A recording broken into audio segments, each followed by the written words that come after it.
वक्रतुण्ड महाकाय सूर्यकोटि समप्रभ निर्विघ्नं कुरु मे देव सर्वकार्येषु सर्वदा। जब रात होती है तो हम एक दिया जला लेते हैं और उसकी रोशनी में खुद को महफूज समझते हैं, मगर उस रोशनी के परे जो अंधेरा है वो अपने अंदर बहुत सारी कहानियां समेटे हुए है और इन्हीं कहानियों को आपको लेकर आता है रात के अंधेरे में।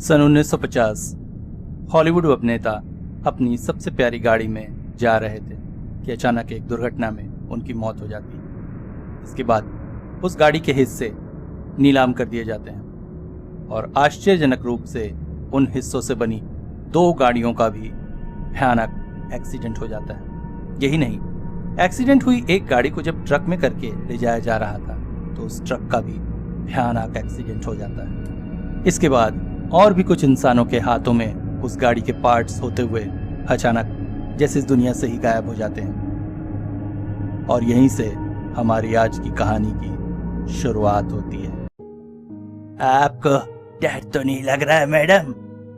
अचानक ही नाक में सस्ते जर्दे और पान की गंध आकर रीमा के नाक को छू गई और अपने अनमने से बाहर आ गई और उसने मुड़कर देखा। उसके कान के पास अपना मुंह लाकर पांडे जी ने यह शब्द कहा था। उसने बाहर देखा, एक बड़ा सा दरवाजा लगभग टूटा सा हुआ था। उसे देखते हुए बोली, एट द एंड यही वो जगह है। पिछले 15 मिनट तक पैदल चलने के बाद शहर के लगभग बाहरी छोर पर पहुंचकर पांडे जी इस घर के आगे आकर रुक गए थे। उस बड़े से दरवाजे का एक कपाट शायद टूटकर गिर गया था या चोरी हो गया था। आइए मैडम जी, कहकर पांडे जी अंदर चले गए। रीमा भी उनके पीछे पीछे जाने लगी। सामने एक बड़ा सा आंगन था जिसके दोनों ओर बड़े बड़े घर, कहना होगा घर थे। अब सिर्फ कुछ टूटी हुई दीवारों के अलावा कुछ भी नहीं बचा है। आगे एक और दरवाजा था। उस दरवाजे से अंदर घुसकर एक आंगन पड़ा और यहीं पर वो 2 मंजिला मकान था। उस घर को देखकर ऐसा लग रहा था जैसे शायद फूंक मारने से वो टूटकर गिर जाएगा। पांडे जी, आप सही जगह तो आए हैं? हाँ मैडम जी, आइए, कहकर वो आगे सीढ़ियों पर चढ़ने लगे। घर इतना ही पुराना था कि इंसानी पैरों की आवाज मात्र से छत से बहुत सारा चूना और रेत जमीन पर आ गिरी। शहर में भी ऐसे अजीबोगरीब मकान आज भी हैं। हालांकि कोई और परिस्थिति होती तो रीमा जैसी पढ़ी लिखी लड़की का ज्ञानवादी मन पांडे जी की इन बेतुकी बातों पर विश्वास नहीं करता, मगर बात निखिल की थी। अचानक ही पांडे जी एक कमरे के दरवाजे पर रुककर बोले, आइए मैडम जी। मैडम जी, मैंने जो कहा है याद है ना? घबराइएगा मत, मैं साथ हूं। आदमी थोड़ा सा पगला है, मगर एक बोतल दारू मिलने से ही आपकी सारी समस्याओं का समाधान कर देगा। ठीक है, मगर जवाब सही सही देगा तो? मैडम जी, वो पगला है मगर चोर या ठग नहीं है। मैं भी लाभ पा चुका हूँ। किसी पंडित साधु के पास जाकर पैसे लुटाने से प्रयास करने में बुरा क्या है? वो आप लोग क्या बोलते हैं, गिफ्टेड। हाँ, बंडिया चोर होता तो ऐसी हालत में नहीं रहता। आज विज्ञान, तार्किकता सब कुछ जैसे आसमान में चढ़ गई।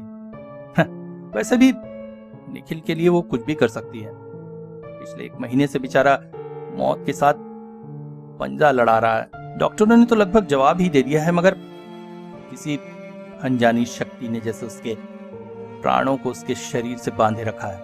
और रीमा ने भी कोई कसर नहीं छोड़ी थी। उसकी शायद इस विपरीत परिस्थितियों को देखकर ही एक दिन पांडे जी हाथ मसलते मसलते उससे धीरे से बोले, मैडम साहब के लिए आपने दवा दारू बड़े हॉस्पिटल सब कुछ तो किया, मगर कोई फायदा होता तो नहीं दिख रहा है। मैं एक सलाह दूं, जब सब कुछ कर चुकी हैं तो एक बार, अगर मैं बोल के नहीं बता सकता वो क्या कर सकता है, मगर आप चाहे तो आपको ले जा सकता हूँ। जब इंसान को कोई रास्ता नहीं मिलता है तो वो तिनके को ही सहारा बनाने की कोशिश करता है। इसलिए 35 साल पुराने अनपढ़ दरबान की बातों में मानकर आज वो यहाँ है, रॉबर्टसन के घर में। उसके कमरे के सामने खड़े होकर स्पष्ट महसूस कर रही है उसका दिल जैसे बिल्लियों उछल रहा है। यही तो उसकी आखिरी उम्मीद है। अगर यहाँ भी काम नहीं बना तो क्या करेगी वो? क्या निखिल को? नहीं, वो निखिल को किसी भी हाल में नहीं खो सकती। अचानक ही कमरे का पुराना दरवाजा खोल दिया पांडे जी ने। अंदर घनघोर अंधेरा था। अपनी आंखें सिकोड़कर अंदर देखने की कोशिश की रीमा ने, मगर व्यर्थ। खिड़कियां भी पूरी तरह से बंद थी। उनके छोटे छोटे छिद्रों से पतली रोशनी की रेखाएं अंधेरा दूर करने का व्यर्थ प्रयास कर रही थी। अचानक पांडे जी ने उन्हें बाहर ही रुकने का इशारा किया। अंदर घुसकर पांडे जी ने कुछ खिड़कियां खोल दी। रोशनी होते ही खाट पर एक व्यक्ति अधलेटा सा दिखाई दिया।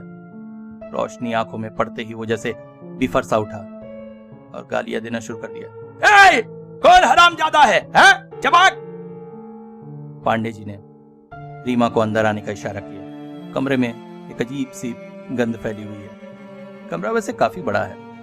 यहाँ पर खाट, अलमारी, बुक शेल्फ, 2 चेयर, एक इजी चेयर, सब कुछ ही है, मगर सब कुछ बहुत गंदा है।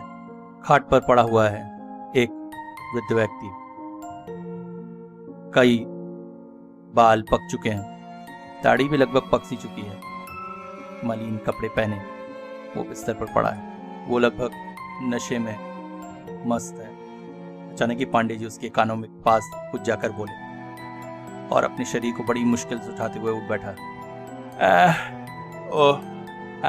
आइए, मगर उससे पहले पेमेंट प्रोसेस तो पता है ना?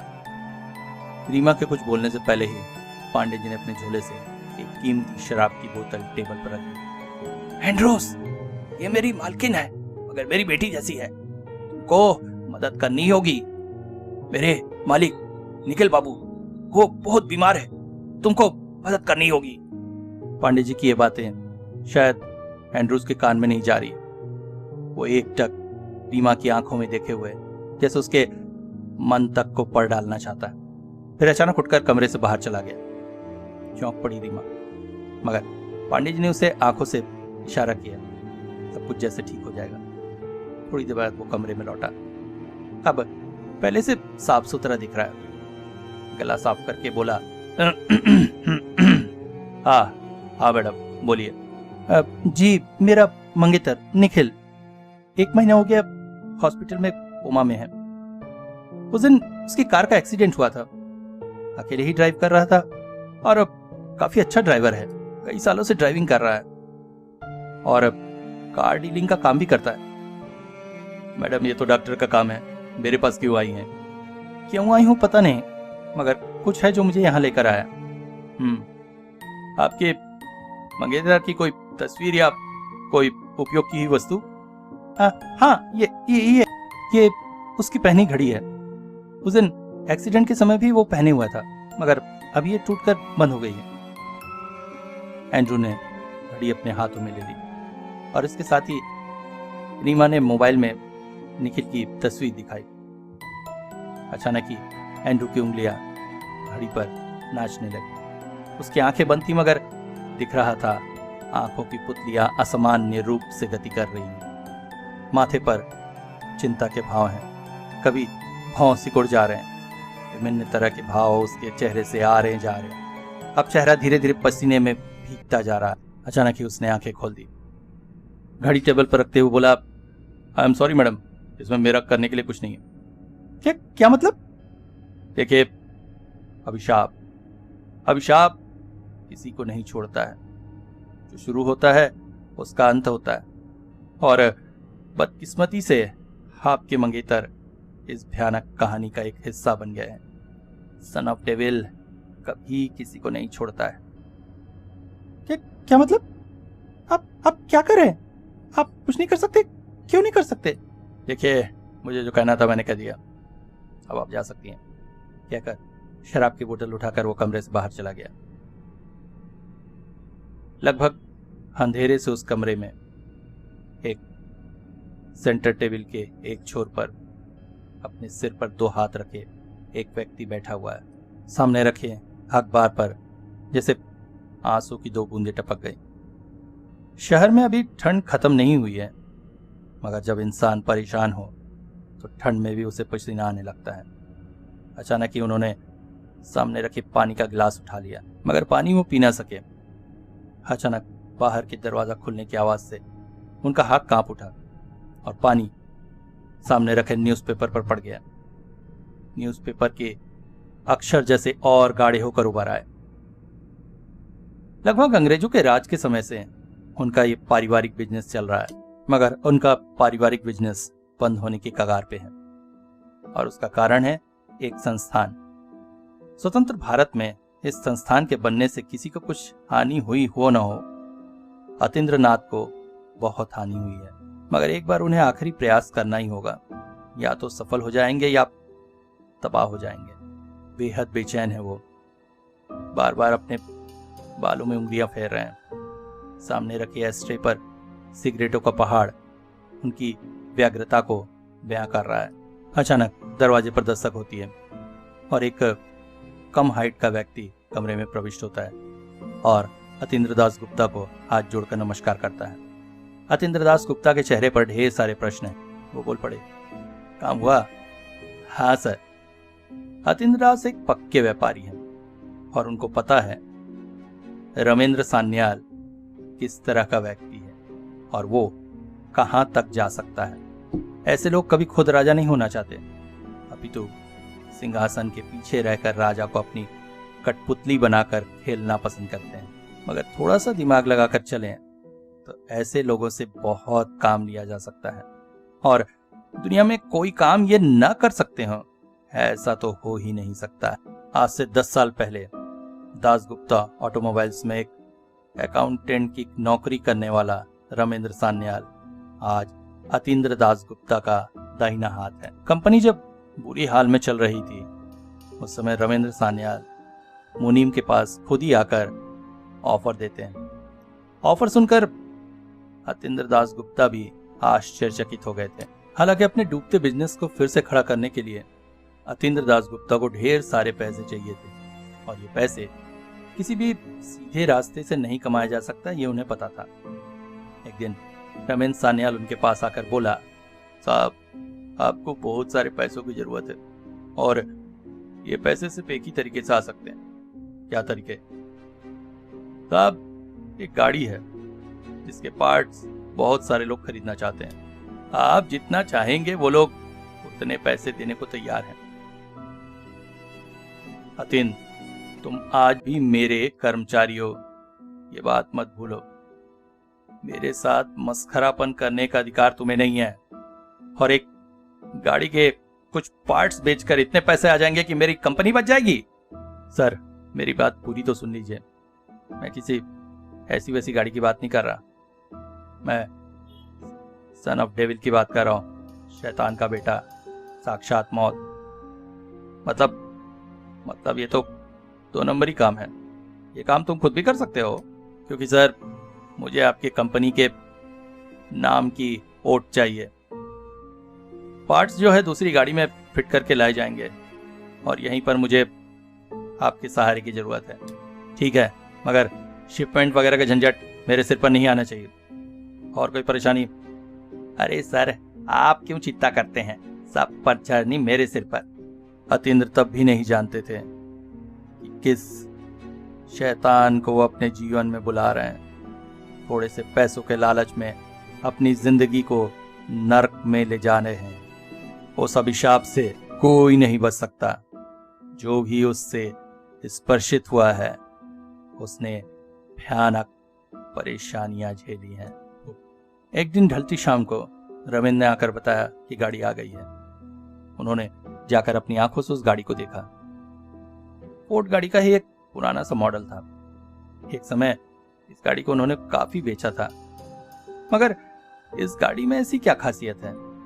खासियत है इस गाड़ी के अंदर लगे पार्ट्स, जो कभी उस भयंकर गाड़ी में थे जो अमेरिका से अचानक ही गायब हो गई थी। इन यंत्रों की परछाई भी बहुत खतरनाक है और कुछ पागल दीवाने इनकी पार्ट्स को मुंह मांगी कीमत देकर खरीदना चाहते हैं। मगर क्यों? रमीन को पूछने पर वो हंसकर बोला, बड़े लोग, बड़े शौक साहब, और क्या, मैं छोटा आदमी, मैं क्या जानूं। मैंने तो ये भी सुन रखा है कि मिस्र में लोग मुर्दों को खरीद कर ले जाते हैं। क्यों? ये तो आज तक कोई नहीं बता पाया है। अतीन्द्र को अब तक नहीं समझ में आया कि आखिर रमीन को कैसे इस गाड़ी के पार्ट्स के बारे में और उसके खरीदारों के बारे में पता चला। हालांकि इसके बारे में ज्यादा जानने से उन्हें कोई लाभ भी नहीं था। अतीन्द्र के घर के पीछे बने गैरेज में ही गाड़ी को खोला जाएगा। रमीन एक नए मैकेनिक को भी ले आया था। काम शुरू होने से पहले ही आधा एडवांस रमीन को मिल गया था, इसलिए अतीन्द्र के हिस्से के पैसे उनके पास आ गए थे। नया मैकेनिक बहुत अच्छा है, ज्यादा बात नहीं करता, चुपचाप अपना काम करता रहता है। एक रविवार के दिन दोपहर का खाना खाकर अतीन्द्र झपकी ले रहे थे कि अचानक उनके कानों में पड़ी चीखने की आवाज और अचानक ही एक बड़ी अजीब सी बदबू फैल गई। उन्हें समझ में आ गया कि चीख गैरेज की तरफ से आ रही है। वो दौड़कर गैरेज के पास पहुंचे। तब तक घर के नौकर चाकर भी वहां जमा हो गए थे। वहां पहुंचकर जो भयानक दृश्य उन्होंने देखा, वैसा दृश्य शायद अपने पूरे जीवन में वो ना तो दोबारा देख पाएंगे और न ही कभी देखा है। एक व्यक्ति धू धू कर आग में जल रहा है, मगर अपनी जगह चुपचाप खड़ा है, गाड़ी का हैंडल पकड़कर। जलते हुए व्यक्ति का खुद को बचाने के लिए इधर उधर दौड़ना स्वाभाविक है, मगर देखने से समझ में आ रहा है कोई शक्ति है जिसने उस व्यक्ति को एक जगह स्थिर करके रखा है। वो लगातार चीख रहा है। उसके शरीर का चमड़ा जलकर गिरते जा रहा है। शरीर से नसें फटकर खून निकलनी शुरू हो गई। वो लगातार चीख रहा है। बहुत ही भयानक दृश्य है। गैरेज घर से थोड़ी दूरी पर पानी लाकर आग बुझाने में लगे समय में व्यक्ति जलकर पूरी तरह से खत्म हो गया था। व्यक्ति कोई और नहीं, वो नया मैकेनिक ही था। अचानक अतीन्द्र ने देखा कि कमरे में उस व्यक्ति को छोड़कर किसी भी चीज पर आग का एक निशान तक भी नहीं था। यहाँ तक कि पास ही में पेट्रोल का जेरिकैन रखा था। ये सब देखकर अतीन्द्र का मन अत्यंत दुखी हो गया। एम्बुलेंस आने का समय भी नहीं दिया उस व्यक्ति ने। मरने से पहले अपने जले हुए हाथों से गाड़ी की तरफ इशारा किया। हालांकि जल चुके चेहरे में भाव तो नहीं दिख रहे थे, मगर आंखों में भयानक डर के लक्षण साफ थे। अतीन्द्र ने इस बार भी सब कुछ संभाल लिया। पुलिस आई, खोजबीन की, मगर उन्हें कुछ मिला नहीं। काम भी लगभग हो गया था। आगे का काम भी अच्छे से निपट गया। सारे पार्ट्स उसके मालिकों के पास पहुंच गए, पैसे मिल गए और अतीन्द्र को उनका हिस्सा मिल गया। बचे हुए गाड़ी के हिस्से को जंकयार्ड भेजने की बात थी, मगर एंड मोमेंट पर रमीन ने उसे मांग लिया। वो उसे रिपेयर करके चलाएगा। खैर, जितनी जल्दी हो सके अतीन्द्र उस अभिशाप को अपने घर से दूर कर देना चाहते थे। मशीन की बीप बीप बता रही थी कि निखिल अभी भी जिंदा है। उसके भावविहीन चेहरे और एकटक आसमान को देखती आंखों में थोड़े से आंसू के बूंद भर आए थे। रीमा भी पुरानी यादों में खो गई। सोशल मीडिया पर मुलाकात, फिर प्यार, जबरदस्त पर्सनालिटी, विदेशों में रहकर पढ़ा हुआ व्यक्ति, मगर देश के प्रेम में खिंचकर पुनः भारत आ गया। विदेशों में महंगी नौकरी को छोड़कर भारत आना और पैतृक व्यवसाय जो बिल्कुल बंद सा हो चुका था उसे दोबारा चालू करके फिर से खड़ा करना, ये सब रीमा को भा गया था। रीमा भी बेहद सुंदर लड़की है और बहुत पढ़ी लिखी और वेल कल्चर्ड, इसलिए दोनों के बीच संपर्क होने में ज्यादा समय नहीं लगता है। निखिल के दादाजी विदेश चले गए थे। उनके पिता और निखिल दोनों का जन्म ही विदेश में हुआ, मगर देश प्रेम उसे वापस इस देश में ले आया। अपने गाड़ी के बंद व्यवसाय को दोबारा चालू कर अकेले ही फिर से खड़ा किया था। गाड़ी के लिए अजीब सा पागलपन था उसे। हर कंपनी की गाड़ी, उसके पीछे का इतिहास, सब कुछ जैसे कंप्यूटर की तरह उसके दिमाग में बैठा हुआ था। बहुत सी कार रैलियों में हिस्सा भी ले चुका था, ऐसी रैलियां जिसमें जान का खतरा होती थी। और वो इंसान कार चलाते हुए एक खाली हाईवे में एक्सीडेंट करता है। आसपास कोई दूसरी गाड़ी के निशान भी नहीं मिलते हैं। निखिल की गाड़ी रोड पर उल्टी पड़ी थी।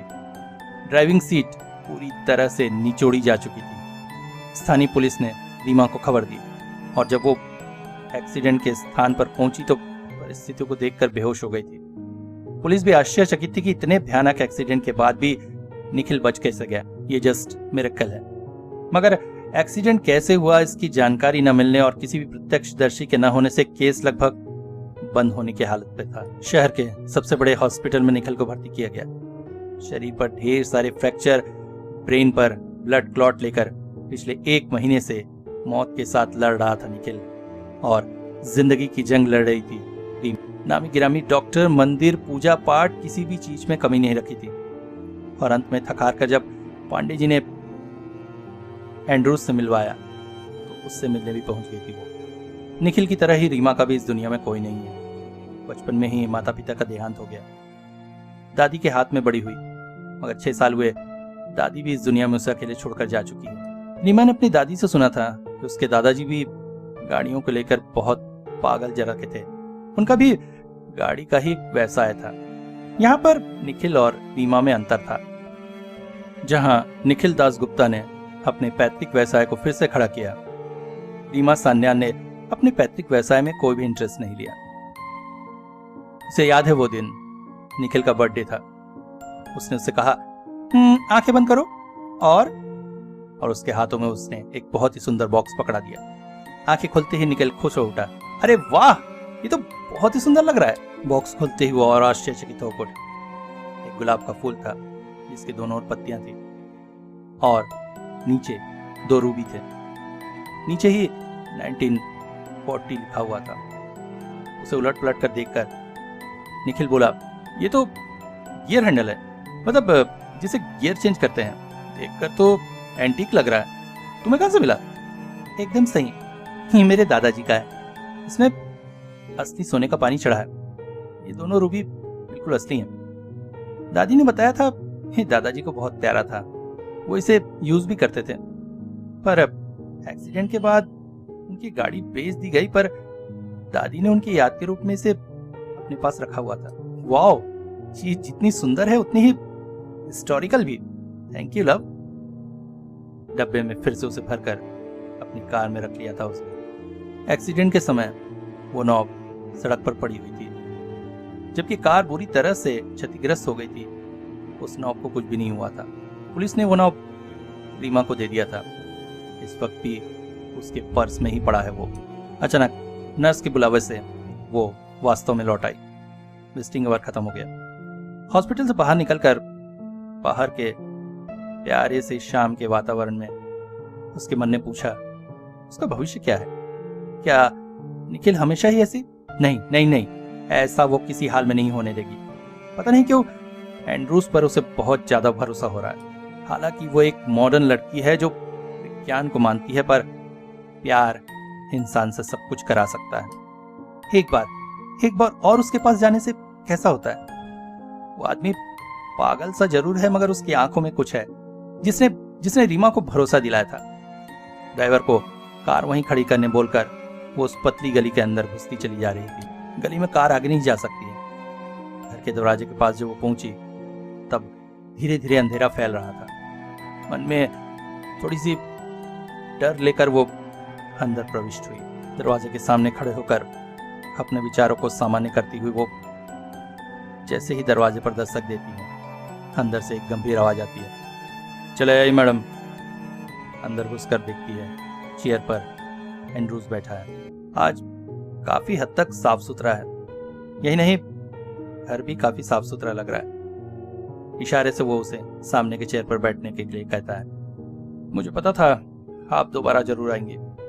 हाँ, मैं नहीं आती, पर उस दिन आपकी बातें, वो सन ऑफ डेविल जो शुरू होता है खत्म भी होता है, इन सब बातों का मतलब क्या है? क्या आपके पास इसका कोई क्लू है?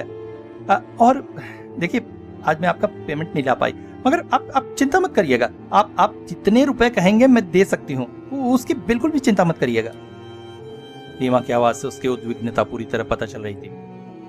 एंड्रूज बोल पड़ा, मैम प्लीज मुझे शर्मिंदा मत करिए। मैं उस दिन के अपने व्यवहार के लिए क्षमा चाहता हूँ। मैं समझ रहा हूँ आपकी समस्या बिल्कुल सच है। मैं जितना हो सकेगा आपकी मदद करूंगा। आपकी साइकिक शक्ति है, मतलब पांडे जी ने, पता नहीं मैडम, मगर मेरे लिए वो एक अभिशाप से कम नहीं है। सब कुछ जानने में बहुत तकलीफ है। कभी कभी कुछ ना जानना ही इंसान को सुखी बना देता है। हर एक इंसान और वस्तु से एनर्जी निकलती है और मैं उसी एनर्जी को फील कर सकता हूँ, मगर इसमें मेरा कोई योगदान नहीं है, सब ऊपर वाले का वरदान है। अच्छा, आप क्या नाम कहा था आपने उसका? निखिल दासगुप्ता। और मैं रीमा सान्याल। हाँ। अच्छा, उनका कोई सामान वो तो नहीं ला पाई हूँ, मगर हाँ एक गियर हैंडल का नॉब है। एक्सीडेंट के समय वो कार में ही था। असली में मेरे दादाजी का था, मैंने उसे गिफ्ट किया था। अचानक ही हैंडल को हाथ में लेते ही एंड्रूज के चेहरे में दुनिया भर का दर्द उतर आया। रीमा ने भी महसूस किया कमरे का वातावरण बदल रहा है। खिड़कियां खुली हुई है, फिर भी एक अजीब सा दमघोटूपन है। कमरा जैसे धुएं से भरता जा रहा है। एंड्रूज आंखें बंद करके उस चीज को छू रहा है। पिछली बार की तरह इस बार भी उसकी आंखें गोल गोल घूम रही हैं और माथे पर पसीने की बूंदें भर आ रही हैं। ऐसा लग रहा है जैसे एंड्रूज बहुत दर्द में है, उसे सांस लेने में तकलीफ हो रही है। और अचानक ही उस चीज को जमीन पर फेंक देता है और पास ही पड़े पानी का गिलास एक घूंट में अपने हलक में उतार देता है। उसे अब भी सांस लेने में तकलीफ हो रही है। उसकी आंखें जैसे टमाटर की तरह लाल हैं। रीमा बोल पड़ती है, आप ठीक है? हाँ, बहुत ही भयानक चीज है ये। पाप लोभ का जीता जागता स्वरूप है ये। आपके साथ साथ यहाँ तक आ गया है। न जाने कितने प्राणों की बलि ली है इसने, और वो प्राण आज भी क्रुद्ध रूप में इसके आसपास ही मंडरा रहे हैं। न जाने कितने सालों का इतिहास इसके साथ जुड़ा हुआ है। मैं तो ठीक से कुछ जानती नहीं हूँ। इतनी आसानी से मैं भी नहीं समझा सकूंगा मैम, पर आप इसे अपने साथ लेकर क्यों घूम रही है? असली में पुलिस ने जब मुझे दिया था उसके बाद मुझे याद ही नहीं रहा था। अच्छा, मैं इसे एक रोसरी में फांद कर आपको देता हूँ। घर में जाकर पूजा के स्थान पर रख दीजिएगा और रोसरी से इसे बाहर मत निकालिएगा। मैं तो कुछ नहीं समझ रही हूँ, ये हो क्या रहा है? मैम, ये सन ऑफ डेविल का पार्ट है। इसके साथ बहुत सारी मौतें जुड़ी हुई है। भयानक नेगेटिव एनर्जी है इसमें, और वो सारी नेगेटिव एनर्जी इस वक्त इस कमरे में भर गई है। वो नहीं चाहती मैं आपकी मदद करूं, इसलिए आपसे कहूंगा आज आप जाइए। आपका नंबर मुझे दे दीजिए। कल किसी पवित्र जगह पर आपसे मिलूंगा, किसी चर्च या मंदिर में। वही जगह हम दोनों के लिए सुरक्षित होगी। वहां पर वो नेगेटिव शक्तियां नहीं आ सकेंगी। कल मैं आपसे मिलूंगा, मैं जरूर मिलूंगा।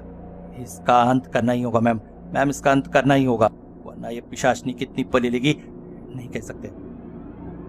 एंड्रूज के कहे अनुसार रीमा ने उसे अपने घर के पूजा घर में रख दिया। सन ऑफ डेविल क्या है ये? रीमा के दिमाग में यही बात घूम रही थी। लैपटॉप ओपन करके गूगल में जब उसने सर्च किया और जो देखा उससे उसका दिमाग लगभग घूम सा गया। मगर ये चीज दादाजी के पास कैसे आई? और क्या दादाजी के एक्सीडेंट से भी इसका कोई संबंध है? इन सब सवालों का एक ही व्यक्ति जवाब दे सकता है, एंड्रूज। रमेन गाड़ी ले गया है। अतिन दासगुप्ता का जीवन अब सुखी है, मगर उन्हें यह नहीं पता था कि आने वाले समय में कौन सी भयानक घटना उनका इंतजार कर रही है। सुबह सुबह चाय की चुस्कियों के साथ पेपर पढ़ रहे थे। दूसरे पन्ने के कोने में छपी वो खबर उनकी नजरों में जम गई। शहर में एक के बाद एक 4 एक्सीडेंट, चारों में सबकी मौत। मगर आश्चर्यजनक बात, सभी कारों में एक दूसरी गाड़ी के पार्ट्स मिले। विशेषज्ञों ने परीक्षण करके बताया है कि मिले सभी पार्ट्स किसी एक गाड़ी के हैं। पुलिस इस विषय पर खोज कर रही है। अब अतिन दासगुप्ता को कुछ भी समझने के लिए बाकी न था।